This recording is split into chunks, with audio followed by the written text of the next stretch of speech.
2024학년도 현재 고2 학생들, 2005년생 학생들을 위한 대입전형 안내를 해보겠습니다. 울산시 진로진학지원센터에서 만든 대입전형 깔끔 정리, 깔끔하게 한번 정리해 보겠습니다.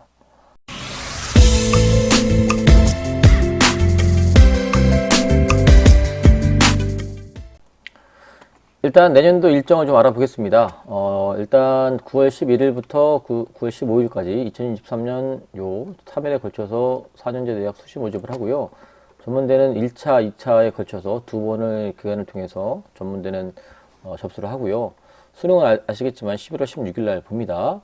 그리고 12월 15일 날 합격자의 모든 발표가 다 납니다. 그 전에 나기도 하지만 마지막 발표자가 15일 날 나고요. 그리고 18일부터 21일까지 등록을 하게 됩니다. 그러면 여기서 이제 최초 합격한 사람들은 요 기간 동안에 등록하면 되고, 우리가 흔히 말하는 예비번호 받은 친구들은 그 다음 날부터 29일까지 이른바 등록하면 되는데, 요 기간이 이제 가장 간절해지는 기간이죠. 내 번호까지 과연 연락이 올 건지. 그래서 모든 등록을 29일날 마감을 하면, 자, 수시에 붙은 사람들은 여기서 끝나는 거고, 만약에 이제 한 군데도 붙지 못했다 그런 친구들은 이제 정시 모집에 들어가게 되죠. 수능 점수를 기반으로 해서 2024년도 이제 해를 넘겨서 1월 3일부터 1월 6일 이 3일 동안에 이제 원서 접수를 하죠. 가군, 나군, 다군 하나씩 원서 접수를 하게 되고, 전문대는 또 약간 다릅니다. 좀 길어요. 접수를 하게 되면 그 다음에 이제 마찬가지로 2024년 2월 6일까지 모든 합격자가 발표가 되면 같은 방식으로 이 기간 동안에 등록을 하면 됩니다. 마찬가지로 가군, 나군, 다군 세 군데를 넣었는데 세 개 다 붙은 친구도 있을 것이고 또 세 개 다 예비를 받는 친구도 있겠죠.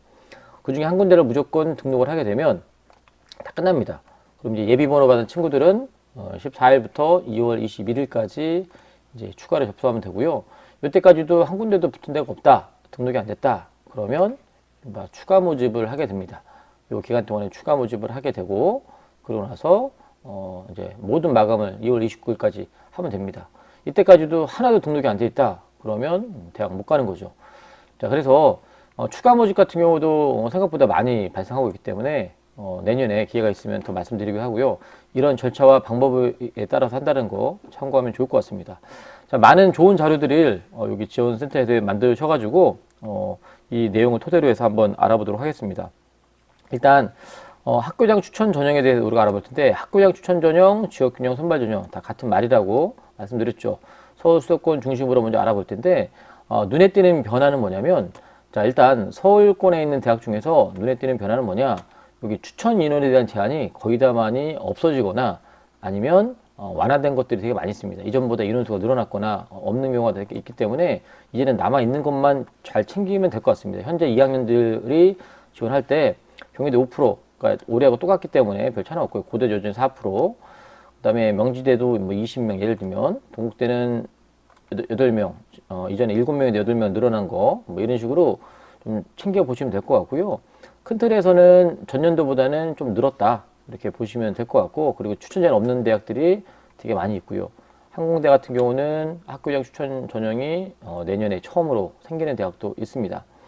자, 교과 전형이다 보니까 대부분 이제 학생부를 기반으로 하는 전형인데, 여기서 이제 우리가 정말 많이 좀 고민해야 될 지점이 뭐냐면, 교과지만 당연히 교과 내신이 중요하지만 그 중에서도 특히나 이 건대, 경희대 그리고 동국대 세 개 대학을 정말 주목하라 그랬고요. 교과지만 서류의 영향력이 되게 중요한 대학이다. 그러니까 내신도 중요한 건 맞지만 이 서류에서 어떻게 보면 더 합부를 결정 지을 수 있는 중요한 요소들이 여기에 있다라는 거. 그래서 교과 전형이지만 내신에만 신경 쓰고 서류적인 부분. 서류라는 얘기는 학교 생활에 대한 충실이고 전공 관련된 여러분들의 어떤 집중도를 말하는 거기 때문에 그냥 대충 점수 맞춰서 쓰게 되기는 어려운 거죠. 게다가 경희대는 또 체제가 있고요. 건대랑 동국대는 체제가 없고요. 자, 같은 맥락이긴 하지만 고대 같은 경우도 여기 서류 20%가 반영이 됩니다. 자, 그리고 이 성균관대 같은 경우, 성균관대 같은 경우도 여기 학생부 100이긴 하지만 여기 이제 진로, 뒤에서 또 얘기하겠지만 진로 선택 과목에 대해서는 정성적인 평가를 한다고 합니다. 그러니까 서류적인 요소가 있는 거죠. 그러니까 세특이나 이런 거 어떤 과목을 선택했느냐, 그리고 그 과목 시간에 뭘 했느냐, 어떤 활동을 했느냐. 그래서 이것도 서류적인 요소가 있기 때문에 단순하게 숫자로 보이는 내신에만 치우쳤다가는 요 지금 동그라미 친 대학들은 붙기가 어려울 수 있다는 거고요. 또 하나 우리가 여기서 주목해야 될 점은 뭐냐면 최저학력입니다. 거의 대부분의 대학들이 최저가 있는데 여기서 없는 대학들만 몇 개 꼽아보자면 저희가 항상 얘기하지만 한양대학교 없습니다. 깔끔하죠. 내신만 갖고 뽑고 그 다음에 또 뭐가 없냐. 물론 연대도 없는데 연대는 또 면접이 있으니까 한양대처럼 아무것도 없는 대학 중에 하나가 여기 광운대학교. 광운대학교 아무것도 없고요. 그 다음에 명지대학교 아무것도 없죠. 그 다음에 여기 한성대학교 이 정도 대학이 없습니다. 물론 여대 중에도 그런 데 있지만 서울권 대학 중에서 정말 내신하고 내신만 보는 대학들은 요 4개 정도라고 보시면 되고요. 그럼 아까 연대는 왜 제외를 했냐? 연대, 이대 이런 대학 같은 경우는 연세대학교가 여기 있죠. 여기 면접 30%가 있는데 일단 학생부를 500에서 뽑은 다음에 면접 30% 전년까지는 이제 그러니까 처음에는 40% 했다가 이제 30%로 이제 면접 좀 완화되긴 했지만 요 면접에 재시험 면접이고요. 또 이걸로 아주 핫불이 왜냐면 이 5배수에 모이는 아이들 점수대가 되게 촘촘하게 컸기 때문에 이 면접의 영향이 큽니다. 그래서 교과 전형이지만 면접이 중요하고 대신에 최저를 보지 않죠. 같은 논리로 그 최저가 세팅되어 있지 않지만 아까 건대나 동대 같은 경우 최저는 없다고 하지만 여기에 서류적인 부분이 있기 때문에 온전한 교과로만 뽑는다고 보기가 어렵죠. 그래서 굳이 말씀드리자면 서울권 대학 중에서 아무것도 보지 않고 오로지 내신만 보는 전형은 한양대, 광운대, 그다음에 한성대 이 정도 선에서 생각하시면 좋을 것 같고 명지대 이 정도 보시면 좋을 것 같고요. 그다음에 최저는 최저가 이제 전반적으로 완화된 분위기가 많습니다. 이전 연도보다 많이 완화가 됐습니다. 뭐 여러 가지 이유가 있겠죠. 일단 학력 인구가 줄기 때문에 최저에 대한 부담도 있을 것이고 또 하나는 이제는 교과 전형이다 보니까 최저가 너무 높게 세팅이 되어 있으면 오히려 교과 전형인데 교과로 당락이 결정되는 게 아니라 다른 변수 최저 때문에 그 당락이 바뀔 수 있기 때문에 대학에서 이런 부분들을 좀 고려해서 최저를 많이 완화시킨 것 같습니다. 전반적으로 서울권 이게 뭐 순위대로 쓴 게 아니기 때문에 가나다로 쓴 거기 때문에 뭐가 하기 어렵지만 고대 같은 경우도 이제 문이과 인문자는 다 3합 7로 다 이제 이렇게 완화가 됐죠. 2022년도에는 3합 5, 6, 인문이 5, 자연이 6. 그다음에 2023년 올해 같은 경우는 3합 6, 7이었는데 내년 같은 경우는 다 3합 7로 다 완화를 시켰습니다. 그 얘기는 이전 결과치보다 분명히 점수는 올라갈 가능성이 있다는 겁니다. 우리 현재 2학년들 올해 고3들 나온 결과치를 보고 이제 지원을 하게 될 텐데 그 점수보다는 우리가 좀 더 높은 입결에 나올 수 있는 개연성이 있기 때문에 그거 고려하셔야 되고요. 그 다음에 대부분 이제 서울의 대학들이 2합 5냐, 2합 6이냐, 또 2합 7이냐 이렇게 하는데 2합 5와 2합 6의 차이가 뭐냐면 2등급짜리가 하나가 필요하지 않느냐 이 개념입니다. 그리고 중앙대나 시립대 같은 이런 대학들 여기 서울 시립대 3합 7이죠. 그리고 중앙대 같은 경우는 마찬가지로 3합 7이죠. 그러니까 3합 7을 요구하는 대학들은 최소한 2등급짜리가 2개는 있어야지 3합 7의 조합을 마칩니다. 그렇죠? 물론 이제 1등급이 나와도 되지만 아무튼 2등급 이내가 최소한 2개는 돼야지 3합 7의 개념이 나오기 때문에 이게 2합 5냐, 3합 7이냐 이 개념들. 그리고 홍익대 같은 경우도 제가 예전에 설명할 때 7, 8, 9라는 그걸 하려고 하는데 인문은 7, 자연은 8, 미술은 9 뭐 이런 식으로 이루어졌는데 내년 같은 경우는 인문, 자연, 공이 3합 8입니다. 3합 8이다 보니까 3합 7과 다르죠. 2등급이 하나만 있어도 됩니다. 2, 3, 3 하면 8이 나오죠. 그래서 홍대도 항상 최저학력이 높아서 점수가 약간 이렇게 낮은 쪽에 형성되는 경우가 있었는데 같은 대학 치고는 그런데 최저가 많이 완화가 되었기 때문에 점수가 이전보다는 좀 올라갈 가능성이 있다. 여기 있죠. 인문수능 최저 완화. 자, 그래서 전반적으로 서울권 대학들이 다 그런 건 아니지만 전반적으로 완화시켜주는 분위기가 있고요. 그 중에서 또 강화된 대학들도 여전히 존재는 하겠죠. 그래서 이전 연도보다 최저가 강화되면 성적대는 출렁일 수밖에 없기 때문에 그런 거 잘 체크하시면 될 것 같고 선생님이 기회 있을 때마다 대학 하나하나 조사해서 보겠습니다. 그리고 인천대 인하대 같은 경우도 이따가 이제 또 뒤에 바로 말씀드리겠지만 지역균형의 교과전형도 있고 그다음 일반 교과전형도 있습니다. 그래서 인천대 같은 경우는 지역균형일 때는 최저를 보지 않아요. 그런데 다른 교과전형일 때는 또 최저를 봅니다. 그래서 참고하시면 될 것 같고 또 이 수도권 대학 마찬가지로 특히나 수도권 대학에서 일정 부분에 교과 전형이 원래 있었던 대학들이 있죠. 예를 들면 경기대 같은 경우에 학교장 추천 전형도 있고 그다음에 교과 우수자 전형도 있는데 둘 다 최저가 있었는데 내년부터는 학교장 추천 전형이 최저가 없어집니다. 이게 변화죠. 순위체제 폐지됐다고 말하고 있죠. 그러니까 전년도와 달라진 변화입니다. 그래서 전년도 입결, 즉 올해 2023학년도 입결이 별 의미가 없습니다. 당연히 내신이 무지하게 높아질 가능성이 있는 거고요. 반대로 고교 우수자 전형, 고교 우수자 전형이 아니라 교과 우수자 전형, 거기에서는 또 이전 결과치가 나올 가능성이 있는 거죠. 가천대만 하더라도 지역 균형이 있고, 그 다음에 학생부 우수자 전형, 최저가 있는 전형이 있기 때문에 좀 살펴볼 필요가 있고요. 이 소원대, 요런 레벨의 대학에서는, 교과 전형이 상당히 많이 있습니다. 3개나 있기 때문에 살펴봐야 됩니다. 자, 그리고 이 학생부 교과 전형, 아까 말씀드렸지만, 이제 학교장 추천 전형이나 지역 균형이 아닌 교과 전형이 있는데, 예를 들면 서울의 명지대 같은 경우는 학교장 추천 전형이 있는데 최저가 없었죠. 뭐 명지대 다 최저가 없습니다. 그런데 거기는 내신 100으로만 뽑는 전형이었다면 면접은 1단계에서 500을 뽑은 다음에 면접을 보는 전형이에요. 이런 전형이 또 하나 있다라는 거. 그리고 아까 한성대는 최저가 없는 학교장 추천 전형이 있었잖아요. 그죠? 아까 서울에서 최저가 없는 한양대, 광운대, 명지대, 한성대 이렇게 언급했었는데, 근데 교과 우수자 전형을 또 따로 운영하는데 이때는 또 최저가 있어요. 그러니까 최저가 있는 전형이 있고 없는 교과 전형이 있다라는 거 참고하시고, 인천대 아까 말씀드렸죠. 학교장 추천 전형의 지역 균형은 최저가 없었는데 이 교과 우수자 성적 전형이 있고요. 경기대도 아까 말씀드렸죠. 이 전형은 최저가 있는 전형.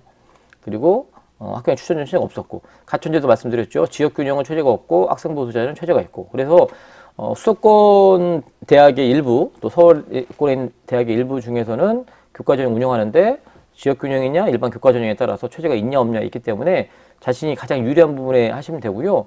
수원대 같은 경우도 놓고 보시면, 그죠? 아까 학교장 추천 전형도 있고, 그다음에 교과 우수자 전형도 있고, 그다음에 면접 유제 전형도 있고요. 면접은 최저가 없고, 교과 우수자 전형은 최저가 2합 7이고, 아까 수원대에서 언급했던 요 대학은 최저가 1개 4고, 그러니까 최저가 다 달라요. 교과 전형이 1개는 4, 하나는 2합 7, 하나는 없고, 그러니까 자기가 가장 맞는, 자기 조건에 맞는 대학들을 찾아서 또 그 대학 내에서도 찾아서 쓰면 되실 것 같습니다. 이게 이제 일반적으로 서울 수도권의 교과 전형에 대한 얘기고요. 자, 그 다음에 알아볼 건 뭐냐면, 이런 학교장 추천 전형을 포함한 교과 전형에서 성적은 어떻게 반영하느냐. 그런데 여기서 제가 드리고 싶은 말씀, 굳이 요약을 하자면, 자, 서울 수도권 대부분 인문은 국영수 4, 자연은 국영수 4 이렇게 보는 경우가 많이 있죠. 그래서 어떤 대학은 사회를 빼냐 넣냐 이런 차이가 있을 수 있겠지만, 전반적으로 국영수사, 국영수과 전강을 보거나 아니면 국영수사, 과 전과목을 다 반영하기 때문에 기본적으로 국영수사 과 부분은 다 잘할 필요가 있고요. 고대 같은 경우는 모든 과목을 다 반영합니다. 그죠? 뭐 제2외국어든 등급 나오는 과목은 다 반영한다는 거고, 그다음에 일부 서울권 대학에서, 특히 여대 같은 대학에서 뭐 몇 개 과목만 추려서 하는데, 보통 이런 경우는 수도권 대학에서 많이 하는데, 서울권 대학은 거의 대부분 다 보신다고 보면 됩니다. 국수 영사과 그러니까 전 과목이었는데 이렇게 바뀌긴 하는데 실은 큰 차이가 없죠. 기본적으로 다 하니까.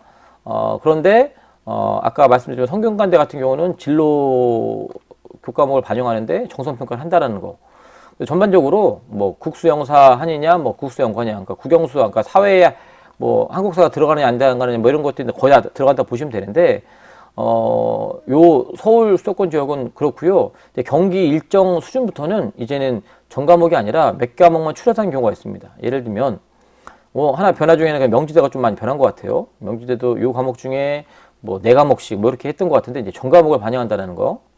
국수영사, 국수영사 이런 과목, 예체능도 마찬가지고. 수원대부터 시작한 요 정도 레벨 대학에서는 이제 교과별 상위 5과목. 가천대도 마찬가지죠. 가천대는 5개 학교 중에 4학기만 하고. 그러니까 전 과목을 반영하지 않는 대학들이 많이 있다는 거예요. 수도권에서. 그래서 우리 수도권 포함해서 그 레벨 대학 갈 때는 내가 성적이 낮다라고 하는 단순한 이유 때문에 교과 전형을 포기하지 마시고 반영 방법을 좀 보셔서 여기 자기한테 잘 맞는 대학이 분명히 있을 수 있기 때문에 지원하시면 되고, 현재 고2 입장에서는 내신 안 좋다고 포기할 게 아니라 그 중에서 자기가 잘할 수 있는 부분들에 대해서 집중할 필요가 있다는 거 절대 명심했으면 좋겠고요. 또 하나 주목해야 되는 건 뭐냐면, 이 진로 선택 과목을 봐야 되는데, 2024학년도 우리 고2 학생들은 절대 명심해야 되는 게, 특히 고3 올라가서 진로 선택 과목을 많이 접하게 될 텐데, 등급이 나오지 않기 때문에 여러분들 되게 가볍게 여깁니다. 그리고 진로 선택 과목은 학생부 종합전형 지원할 때만 필요한 거 아니냐라고 생각하는 경우가 있는데 틀린 말은 아닌데 또 맞는 말도 아니에요. 좀 대부분의 대학들이 진로 선택 과목을 환산 점수로 반영을 합니다. 뭐 세 과목을 반영하든, 그죠? 세 과목. 그 다음에 반영 안 한 대학도 물론 있겠지만 또 어떤 과목은 전 과목 반영하는 데도 있고 반영하지 않는 대학도 있지만 거의 대부분 진로 선택 과목을 반영하는 대학들이 많습니다. 그것도 이렇게 등급으로 변해서 반영합니다. 예를 들어 A를 맞으면 1등급 맞은 것처럼 반영해 주겠다. 2등급, B는 2등급이고 C는 4등급이고 당연히 A를 맞으면 좋겠죠. 그래서 세 과목일지 전 과목일지는 각 대학마다 다르겠지만 이런 식으로 진로 선택 과목도 상당히 많이 교과에 반영되더라. 그래서 내년에 교과 그 전형을 쓰려고 마음먹은 친구들 중에서 진로 선택 과목을 가볍게 여겨서 등급 안 나오니까 대충 하겠다 이런 생각을 절대 갖지 않았으면 좋겠습니다. 자, 이제 종합전형을 좀 알아볼 텐데요. 종합전형은 제일 중요한 게 뭐냐면 자, 평가 요소를 봐야 됩니다. 평가 요소. 내 서류를 보고 우리 고2 학생들부터 바뀐 게 되게 많이 있잖아요. 일단 자기소개서 자체가 없어지고요. 학생부에서 대학에 보내지지 않는 자료들이 되게 많습니다. 독서 상황 안 보내지고 그 다음에 개인 봉사활동 안 보내주고 그 다음에 자율활동 안 보내지기 때문에 많이 제약을 받습니다. 그래서 일단은 생기부만 갖고 판단해야 되는데 그 생기부 내에서 어떤 요소를 주로 보느냐. 보통 학업, 전공 계열, 그 다음에 뭐 인성 발전가능 이렇게 보고 특히나 중앙대를 필두로 해서 이렇게 명칭이 바뀌죠. 학업 역량, 진로 역량, 공동체 역량 이렇게 세 카테고리를 바꿔서 평가하는데 뭐 중앙대, 뭐 연세대, 뭐 몇몇 대학들이 이렇게 바뀌죠. 근데 이게 예전에 요 학교들이 주도했기 때문에 아마 다 이런 식으로 할 겁니다. 그래서 전공이라는 역량보다는 진로 역량이라고 좀 폭넓게 이렇게 했는데 크게 보면 학업이냐 진로냐 어디가 더 우선순위가 있느냐의 대학이 좀 바뀝니다. 그래서 어떤 대학은 그 학업 역량, 전공 역업 선생님이 전공 역업이 훨씬 높잖아요. 그죠? 어떤 대학은 또 학업 역량을 되게 높게 보는 대학이 있고요. 그래서 이런 평가 요소를 많이 여러분들이 먼저 보시고 여러분 생기부에서 내가 어느 대학하고 궁합이 맞는지를 좀 잘 볼 필요가 있고요. 그 다음에 수능 체제가 있는 학생부 종합전형이 몇 군데가 있습니다. 많지는 않지만 뭐 고대, 당연히 서울대 있겠죠. 서울대 직윤, 그죠? 일반 전형 없고요. 그 다음에 연대, 그죠? 요 정도. 그 다음에 뭐 홍익대는 뭐 교과 종합 다 있으니까 이 정도만 좀 생각하시면 되겠고요. 그 다음에 대부분 없습니다. 그리고 이게 그 학생부 종합전형을 2개 운영하는 대학들이 있는데 올해 분위기 보니까 그 2개 운영했던 대학들 중에 이제 하나를 없애는 대학들이 종종 있더라고요. 뭐 예를 들면 수도권의 아주대 같은 경우도 원래는 다산 인재 전형이고 이제 서류만 갖고 평가하는 전형이 있었는데 없어지고 그랬고요. 그러니까 몇몇 대학들이 없고 그다음에 특히 중앙대 같은 경우는 이름이 바뀝니다. 중앙대는 대표적으로 다빈치형 인재, 그다음에 탐구형 인재 이렇게 했었는데 융합형 인재라는 이름으로 바뀌어서 다빈치형이 진행을 하고요. 그래서 그 각 평가 요소를 보시고 그 다음에 뭐 몇 표를 뽑느냐, 그 다음에 면접이 있느냐 없느냐 이런 거 판단해서 하시면 되는데 이게 교과 전형보다는 점수대가 조금 이렇게 넓게 퍼져 있습니다. 그리고 특히나 이 자사고나 특목고 학생들이 이런 전형으로 대학을 많이 붙다 보니까 보여지는 내신이 상당히 낮아 보일 수 있습니다. 그래서 많은 학생들이 예를 들면 1.5등급의 교과 전형으로 붙는 어떤 A라는 대학이 있으면 요런 A라는 대학을 종합전형으로 한 4등급짜리가 붙는 경우가 나오죠. 일반고 학생일 수도 있겠지만 만약 일반계고 학생이 붙었다면 서류에서 엄청난 메리트가 있는 학생이었을 겁니다. 근데 대부분 이런 경우는 자사고나 특목고 학생들이 확률이 높은데 우리는 보통 3, 4등급 때 되는 일반계고 학생들이 교과는 안 되니 종합을 쓰는 경우가 많이 있어요. 계속 말씀드리지만 서류에 강점이 있으면 쓰셔도 되는데 그냥 단순하게 내신만 보고 쓰시는 경우가 되게 많이 있습니다. 그래서 그런 거 여러분들이 정말 조심해 달라는 얘기고 그리고 우리가 이제 논술 전형 같은 경우는 최저가 되게 높게 설정되어 있기 때문에 최저를 맞출 수 있느냐부터 먼저 여러분 판단하시면 될 것 같고요.